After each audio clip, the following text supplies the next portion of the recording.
Political influence is okay, and military muscle is pretty handy too. But true megalomaniacs lust after absolute power. Mega-lo-mania focuses on this grim pursuit, but with a smile on its face and with its tongue firmly in cheek, in true sensible software style. Mega-lo-mania is a game of minerals, technology and people.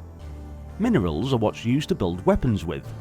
Technology provides the designs they are built with, while your people go out and use them on the enemy. Managing all three properly can prove difficult though, in this four-way arms race, because victory is far more important than quality.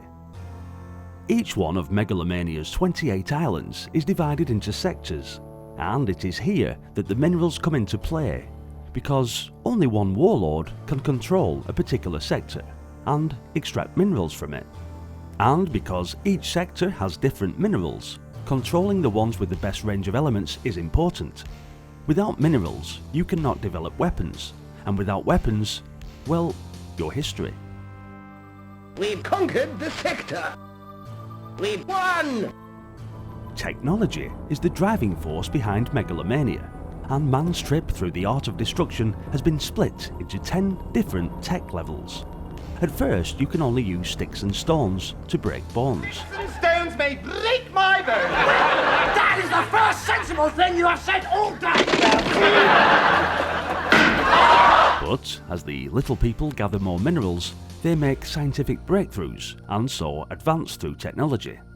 This allows you to build better weapons and gain that vital edge.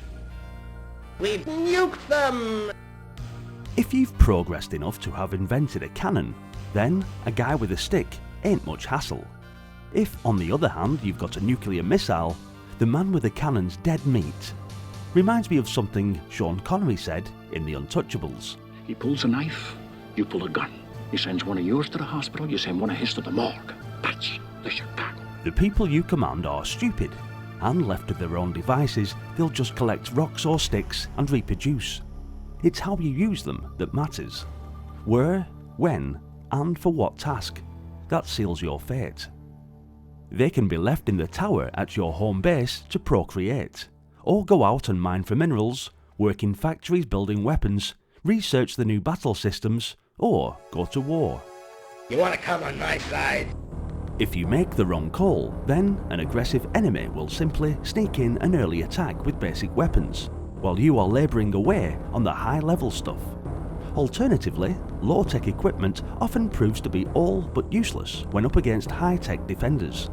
Mega-lo-mania is split into 10 levels or epochs, and each epoch has 3 islands which initially share the same starting tech level. It's possible to advance 3 tech levels above this, so a clever warlord can battle boars with biplanes. All an epoch's islands must be dominated before you move up to the next epoch, and knowing which weapons to expect from which minerals at any given tech level forms a vital part of the Mega-lo-mania learning curve, essential if you're going to win. Graphically, this is very much a sensible software game, with the weapons, aircraft and little people animated in the usual humorous way.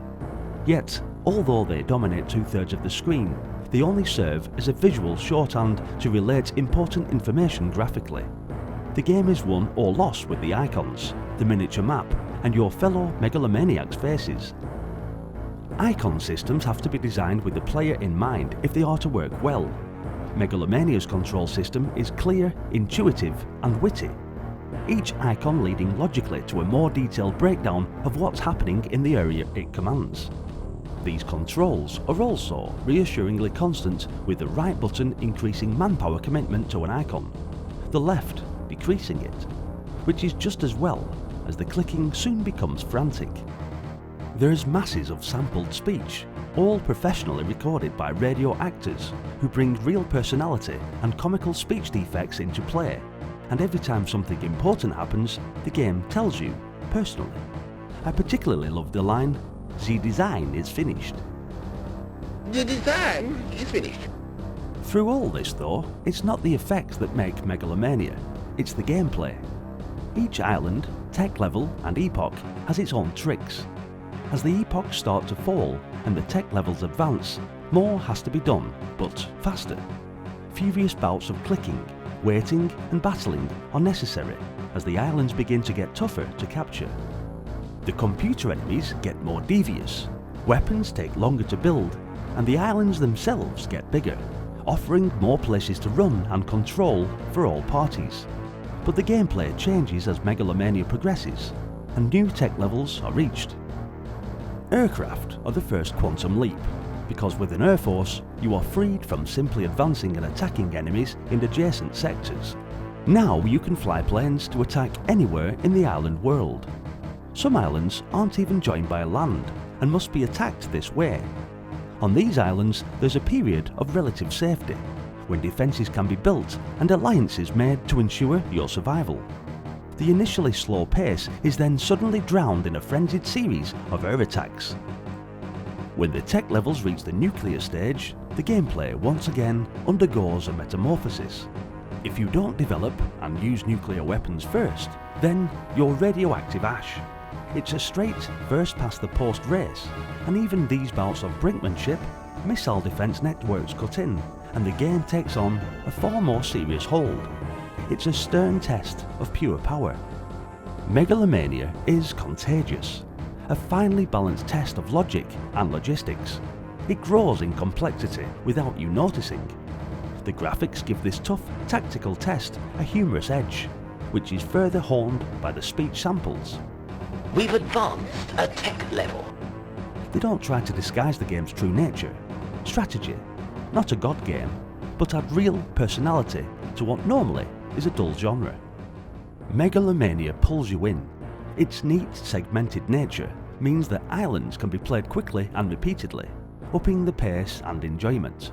This is Mega-lo-mania's true strength, the one more go factor.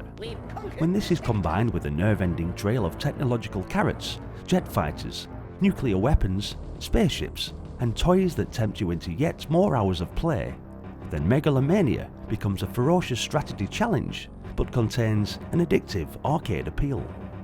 If you haven't already played it, then be sure to get it fired up on your Amiga, and trust me, you'll love this one.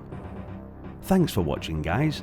Hit the like button if you also love Mega-lo-mania, and also, if you're loving the nostalgia, don't forget to subscribe to the channel. There's loads up there on the channel playlists, Commodore 64 games, Amiga games, with more coming daily. So jump on board this nostalgia train and let's unearth some more classic games we loved playing back in the day. Hopefully, I'll see you all in the next one. Until then, bye for now. We've won! We've won!